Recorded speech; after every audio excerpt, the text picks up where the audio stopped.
Magandang hapon po sa inyong lahat. Ah, Muli ay mag-share tayo ng words of God from the Holy Bible, Exodus 25. Sana po lahat tayo ay humingi ng kapatawaran sa Panginoon bago po natin to i-share para po magkaroon tayo ng wisdom and discernment. Okay po? So ano po ba ang nilalaman ng Exodus 25?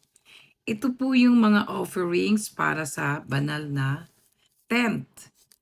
Ito rin po yung mga mesa para sa tinapay at handog. Yon. So, okay, umpisa na po natin para ma-explain po natin sa inyo kung ano po ang nilalaman nito. Exodus 25 reveals that God desires to dwell among the people.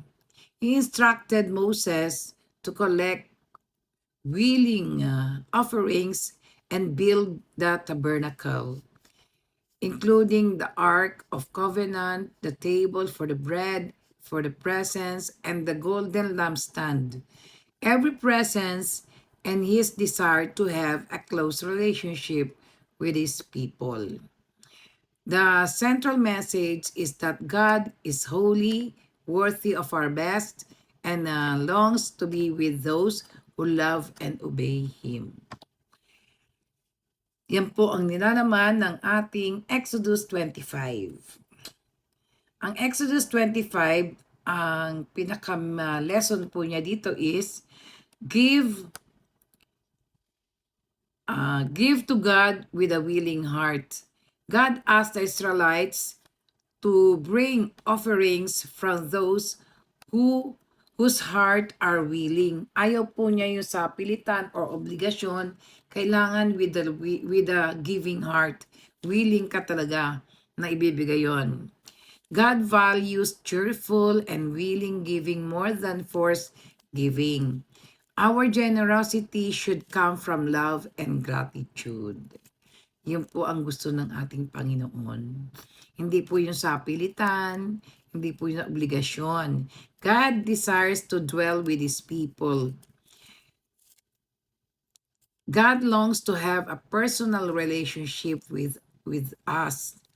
Today, through Christ and the Holy Spirit, He lives in those who believe Him.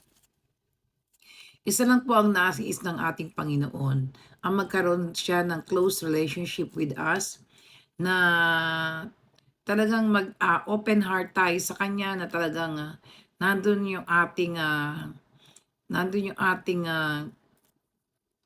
willingness and na makilala natin ang Panginoon. Honor God's instruction. God told Moses to make everything according to the pattern He showed him. Obedience means following God's ways, not your own. His plans are always perfect. Kaya nga meron tayong saying na, live up to God and live up to God everything. Para po hindi kayo magkamali, magkasala, kailangan ipagkaloob po natin sa Panginoon, ipagkatiwala pala natin sa Panginoon.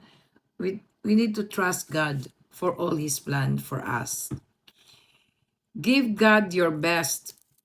The Israelites offered gold, silver, and material and skilled craftsmanship for God's sanctuary. Nung ginagawa po nila ang tabernacle, talaga naman pong lahat ay inoffer nila. Pati yung kanilang sarili, skilled po sila, yung craftsmanship, lahat ng kaya nilang gawain ay inoffer nila sa Panginoon. God's presence brings guidance and peace. Kapag nasa atin po ang Panginoon, tayo ay magkakaroon ng peace of mind, joyful heart, at hindi po tayo mag-iisip kung saan tayo kukuha nito, niyan, lahat ng pangangailangan natin. Because God is our great provider, He will provide everything, magkakaroon po tayo ng peaceful mind. God prepares us for the purpose. The tabernacle was carefully built before Israel entered the promised land. God often prepares us spiritually before leading us into the blessings and assignments He has planned for us. Tayo ay hinahanda ng ating Panginoon. Siya ay nagpaplano para sa atin. Nahanda niya tayo sa ibibigay niya sa atin na nakalaan na pagpapala, para hindi po tayo magkamali kung ano po ang gagawin natin doon. Kasi kung minsan pag nakuha na natin yung blessings natin, nakakalimutan na natin ang Diyos. Gumagawa na tayo ng mga sarili nating desisyon, nagagawa na tayo ng sarili nating plano. Very, very wrong po yan. Huwag. Kasi po, iba po ang plano ang ating Diyos at iba ang direksyon ng ating Panginoon. Manalig tayo na magtiwala tayo, trust God, and obey His rules, and keep away from sin. If you want that God stay with you, keep away from sin. Okay? To God be the glory. So next natin is Exodus 26.